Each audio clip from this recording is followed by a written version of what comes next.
Em seu último relatório mensal, o VGA11 informou a decisão de cessar as tentativas de negociação com a Langiru, companhia que recentemente entrou em recuperação extrajudicial. No mercado, a cota desse fiagro já começou a refletir esse evento recente, tendo acumulado uma queda até o dia de hoje de cerca de 7% desde a publicação do relatório. Meu nome é Matheus Franco, criador do canal Economia Privada, e espero te ajudar com mais esse vídeo semanal.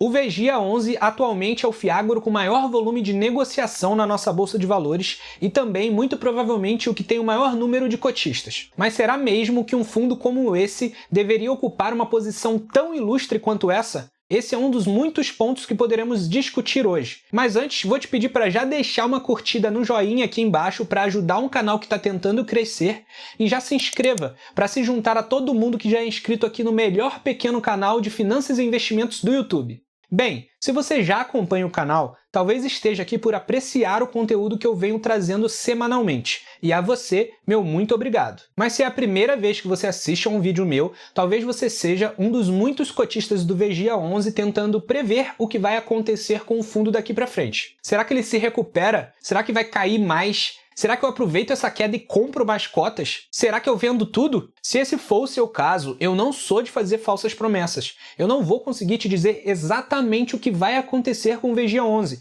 Afinal, ninguém é capaz de dizer com certeza como vai suceder um ativo de renda variável. Quem te prometer isso, com certeza está mentindo. O que eu vou fazer nesse vídeo é te mostrar o porquê eu não invisto e não investiria num ativo como o VGA11. Com isso, espero colaborar para a sua educação financeira, assim como eu tento fazer em todos os outros vídeos, para que você, por conta própria, consiga tomar a melhor decisão possível. Primeiramente, quando falamos em fundos imobiliários e fiagros, precisamos fazer a distinção entre fundos de papel e fundos de tijolos. Apesar destes e aqueles fazerem parte do mesmo mercado, a natureza de cada um é diferente, e assim será a forma de avaliá-los. Você não avalia do mesmo jeito um fundo que investe em imóveis físicos e um fundo que investe em dívidas. O VGA11, como a grande maioria dos fiagros, investe em dívidas do agronegócio. Portanto, é um fundo de investimento em renda fixa. E quando falamos em renda fixa, um dos pontos mais importantes é a diversificação. Afinal,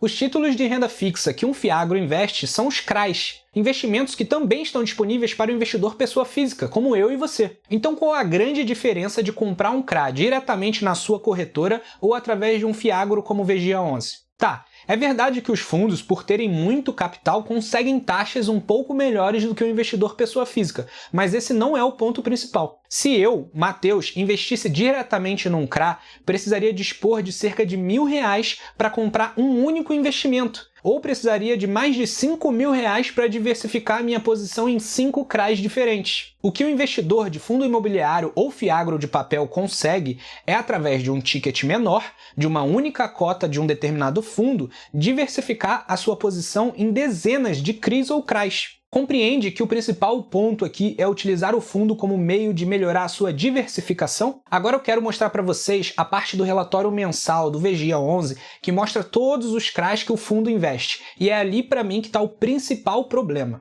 Aqui eu destaquei apenas alguns exemplos de hiperconcentração de investimentos desse fiagro. Para começar com os CRAs Langiru que já deram problema, somando o Langiru 1, 2 e 3, dá quase 12% do patrimônio do fundo. Mas mais bizarro que isso é, por exemplo, o CRA Bela Agrícola 2, que eu destaquei aqui em vermelho, que representa 22% do PL.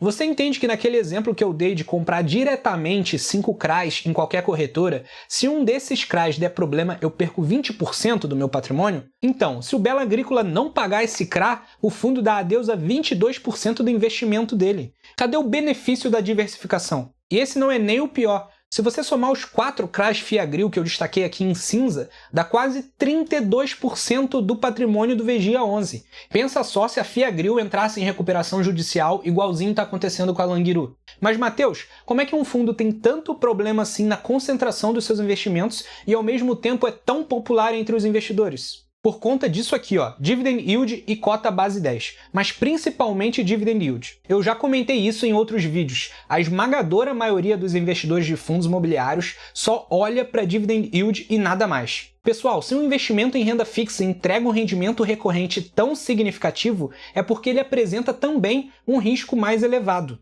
Entenda que não é proibido ter um fundo como o VGA11 na sua carteira, assim como não é proibido que você vá na tua corretora e compre diretamente um CRA.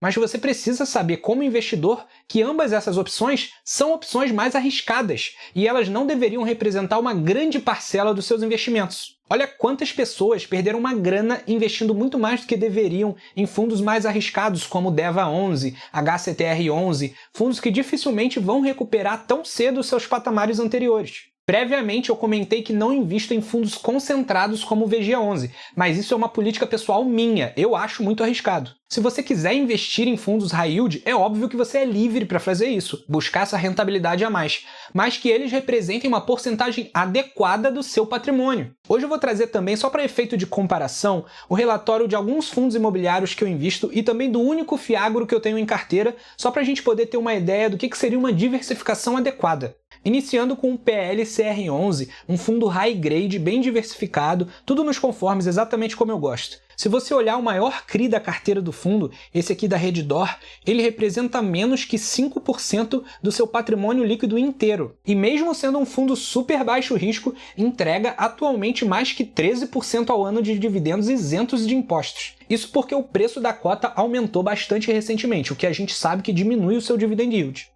Aqui um outro exemplo de fundo imobiliário de papel que eu tenho uma parcela menor em carteira, porque ele é um fundo de médio risco, um pouco mais arriscado que o PLCR11. É o RBRY11. Mesmo sendo um pouco mais arriscado, o maior CRI dele representa 8,9% do patrimônio. Uma grande diferença lá para o VGA11. Agora, o único fiagro que eu invisto, e que eu tenho também pouquíssimas cotas em carteira, diga-se de passagem, é o BBGO11. A gestora é o Banco do Brasil, então só isso já passa uma baita confiança. E se a gente olhar os CRAs que o fundo investe, vemos que as participações mais concentradas representam um pouco mais que 5% do PL. Tanto é que o Banco do Brasil separa uma parte do seu relatório mensal para falar só sobre os investimentos que representam mais que 5% do seu patrimônio, porque são justamente os investimentos mais concentrados do fundo.